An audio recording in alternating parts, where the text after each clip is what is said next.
నేను అస్సలు ఇది ఎక్స్పెక్ట్ చేయలేదు. ఈ చిప్స్ ఇంత బాగా వస్తాయని చెప్పేసి. ఊరు నుంచి బెంగుళూరుకి వచ్చేటప్పుడు దారిలో పనసపండు తీసుకున్నాము. సో అది 2 డేస్ అయింది తీసుకొని. అది కొంచెం డ్యామేజ్ వచ్చింది. అది సన్‌లైట్‌లో పెట్టాలంట. ఆ విషయం నాకు తెలీదు.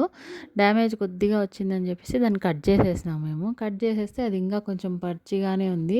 సో దీంతో ఏం చేయాలా అనే విషయం నాకైతే అర్థం కాలేదు. నేను చాలా టెన్షన్ పడినా. సరే ఒకసారి చూద్దాం ఏం చేయొచ్చా అని యూట్యూబ్‌లో చెక్ చేస్తే చిప్స్ చేయొచ్చు అని ఉంది. ఓకే, కొంచెం రాగానే ఉంది చేశాను. అస్సలు నిజంగా ఎంత బాగా వచ్చినాయంటే చిప్స్ అంత బాగా వచ్చినాయి. నేను అస్సలు నిజంగా అయితే ఎక్స్పెక్టే చేయలేదు. టేస్ట్ కూడా చాలా బాగున్నాయి. ఆయిల్ అయితే అస్సలు పీల్చుకోలేదు. సో నేను ఫస్ట్ టైం ఈ పనసకాయ చిప్స్ అయితే చేయడము. సో మీరు ఎవరైనా ట్రై చేయాలంటే మాత్రం ఖచ్చితంగా ట్రై చేయండి. మంచి ఈజీ అండ్ హెల్తీ రెసిపీ అని చెప్తాను నేను. ఈ పనసకాయ చిప్స్ చేయడం కూడా ప్రాసెస్ చాలా ఈజీ.